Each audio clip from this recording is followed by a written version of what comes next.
আজকের বিভিন্ন বিষয় নিয়ে আমি কথা বলবো। ভিডিওটি শেষ পর্যন্ত দেখবেন কিন্তু হাতে একটা জিনিস দেখছেন আপনারা? এটি হলো সুরমার বোতল। সুরমাদানি যেটাকে বলে। আপনারা সবাই হয়তো দীর্ঘদিন ধরেই দেখছেন, এটির ব্যাপারে সবাই জানেন। আমি নতুন এই বিষয়ে জানি। সুরমা সম্পর্কে জানি, সে জন্ম থেকেই দেখেছি আমাদের পূর্বপুরুষরা বিভিন্ন কারণে সুরমা দিতেন। কী কারণে দিতেন সেটা জানি না। তবে আমাদের ধর্মীয় আলোকেও এটির গুণাগুণ সম্পর্কে বলা আছে এবং আম উপকারিতা সম্পর্কেও অনেকে হয়তো জানতেন। কিন্তু আমি এতটা জানতাম না। ইদানিং অনেকেই প্রশ্ন করছেন যে, "আমার চোখে সুরমা কেন?" মানে যদিও অপ্রাসঙ্গিক প্রশ্ন ছিল, যে কারণে কখনো আমি আনসার করতাম না। কিন্তু আমার কাছে মনে হচ্ছে যে অনেকেই জানতে চাচ্ছে বারবার কমেন্টের মধ্যে আমার বিভিন্ন ভিডিওতে যে, "আমার চোখে সুরমা কি দিয়েছে কিনা?" হ্যাঁ, আমি সুরমা দিয়েছি। ইদানিংকালে সুরমা শুরু করেছি। কারণ কি জানেন? কারণ খুবই প্রাসঙ্গিক এই সুরমাটা দেওয়ার পেছনেও আমার অনেকগুলি কারণ আছে, যেটি আমার দীর্ঘদিনের এই ভিডিও করা থেকে শুরু করে দেশের গণতন্ত্রকে পুনরুত্থানে বা পুনরুদ্ধারের জন্য যে কষ্ট আমি করেছি প্রতিনিয়ত।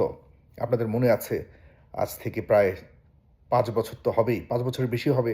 এর বহু আগে থেকেই আমি ভিডিওতে কাজ করি বা এই সংবাদ মাধ্যমে কাজ করি।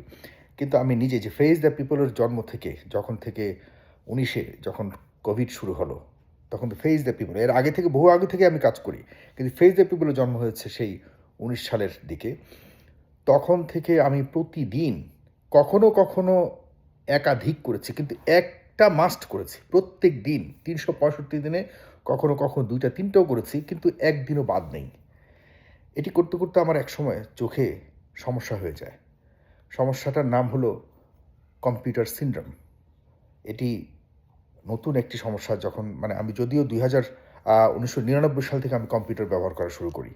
কখনো এতটা চাপ পড়েনি আমার চোখের মধ্যে।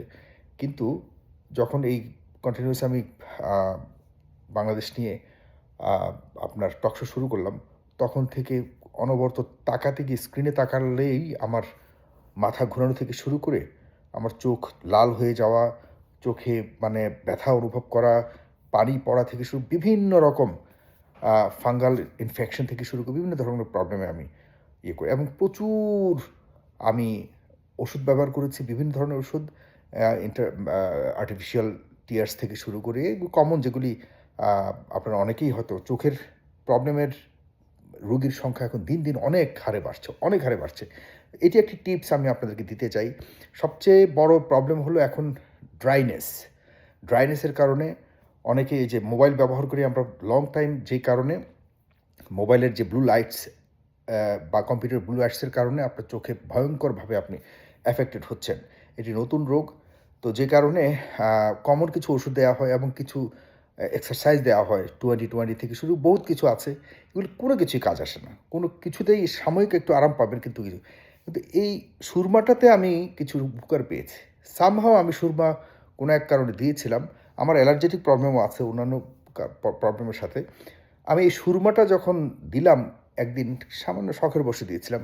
আমি একটু আরাম বোধ করতে লাগলাম। কারণ হলো সুরমাতে আপনার এই যে অ্যালার্জেটিক যে ভাবটা আপনার যে লাল হয় যে কারণে এবং ড্রাইনেস হয় যে কারণে, মানে বিশেষ করে ওয়াটার সিক্রেশন বা টিয়ার সিক্রেশনটা হয় না হলেও আপনি যখন চোখের পাতা মানে কম আপনি চোখের পাতা মেলাবেন, তখন এটা ড্রাই শুরু হয়।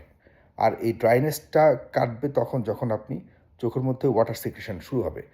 ঠিক আছে? আদারওয়াইজ আপনাকে বিভিন্ন ধরনের প্রবলেমে ফেলবে। তো এই সুরমা আমাকে বেশ দিয়েছে, আরাম দিয়েছে। আর সুরমা যখন দেই, তখন আমি চোখের পাতা, হ্যাঁ? চোখের পাতা আমার নরমালের চেয়েও বেশি আমার বন্ধ করা শুরু হয় অটোমেটিক্যালি। মানে যেটা অটোমেটিক হয়। কারণ হলো আপনার এই সুরমাটার ভিতরে গিয়ে আপনাকে এক জাতীয় করবে, আপনাকে একটু আড়াল দিবে এবং একটা সেন্সেশন দিবে, যে সেন্সেশনের কারণে আপনি বারবার চোখের পাতা মেলাবেন। তখন কিছু আর্টিফিশিয়াল ন্যাচারাল ওয়াটার সিক্রেশন তৈরি হয় এবং তখন একটু আরাম পাবেন। এই হলো আমার সুরমা ব্যবহারের পেছনের কাহিনী। আপনারা অনেকেই প্রশ্ন করেছেন যে আমি সুরমা ব্যবহার করি, সুরমাটা আসলে শখে ব্যবহার করছি না, এটি বাধ্য হয়ে ব্যবহার করছি। যখন থেকে এই জিনিসটা পৃথিবীর আর কেউ করে কিনা আমি জানি না, কিন্তু আমি এটা আবিষ্কার করেছি। এর আগে কখনোই কোথাও দেখিনি। আপনি যতই YouTube বলেন, Google-এ যতই ঘাটাঘাটি করেন যে চোখের এই ড্রাইনেস কাটাবার জন্য কি লাগবে, সুরমার কথা কোথাও লেখা নেই। এটি আপনারাও ব্যবহার করতে পারেন। এটি আল্লাহর দানীয় একটি মহৎ জিনিস আমি মনে করি। আমি সৌদি আরবে গিয়েছিলাম একটি পবিত্র কাজে, সেখান থেকে আসার পথে এটি আমি নিয়ে এসেছিলাম। খুবই অরিজিনালটা, ভালোটা ব্যবহার করলে আপনার কারণে। আমি যে কারণে ভিডিওটা করছি 5.5 মিনিট হয়ে গেছে। একটু কথা বলতে চাই, আরও 5 মিনিট আমার সাথে থাকুন। আমি যেটি বলতে চাই এটি হলো, সারা দেশে এখন নির্বাচনের একদিন পর সারা দেশে বিভিন্ন স্থানে মারামারির কথা বলব।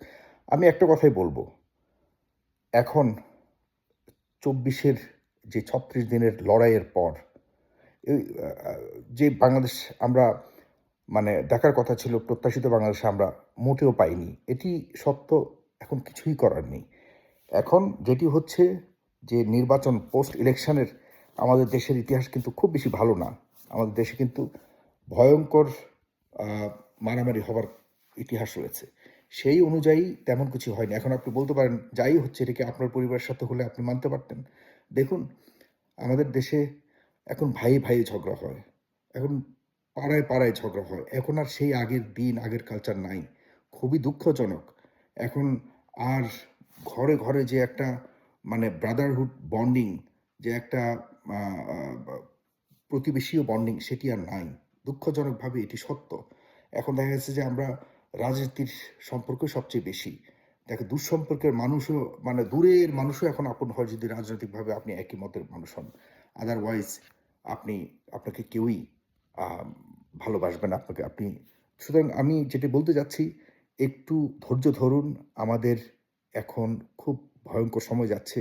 বিএনপির কাছে ক্ষমতা গেছে। বিএনপির যিনি প্রধান জনাব তারেক রহমান, তাকে আগে ক্ষমতাটা নিতে দিন। তার কি ধরনের দৃষ্টি, তার কি ধরনের ভূমিকা তিনি রাখবেন, তিনি কেমন পরিবর্তিত একটি বাংলাদেশ চাচ্ছেন, এটি আমরা দেখতে পাবো কয়েক মাসের মধ্যে। এখন হুটহাট করে অমুকের কথা ধরেই রাস্তায় নেমে যাবেন, মানে প্রচণ্ড রকম প্রোপাগান্ডা অনলাইনে ছড়ানো হচ্ছে। প্রচণ্ড রকম ভয়ঙ্কর, যেগুলো তৃতীয় একটি পক্ষ আছে যে আপনাদেরকে মুখোমুখি দাঁড় করানোর জন্য একটি সিচুয়েশন তৈরি করার জন্য চেষ্টা করে যাচ্ছে। এর মধ্যে যে অনেক মারামারি হচ্ছে না, এটা আমি অস্বীকার করছি না। হচ্ছে। আজকে সারাদিন বিভিন্ন ধরনের লিঙ্ক আমার কাছে পাঠানো হয়েছে, আমি দেখেছি। কিন্তু এটি বন্ধ করতে হবে। না হলে আমাদের সবার জন্য বিপদ খুবই ভয়ঙ্করভাবে অপেক্ষা করছে। প্লিজ আপনারা বোঝার চেষ্টা করুন।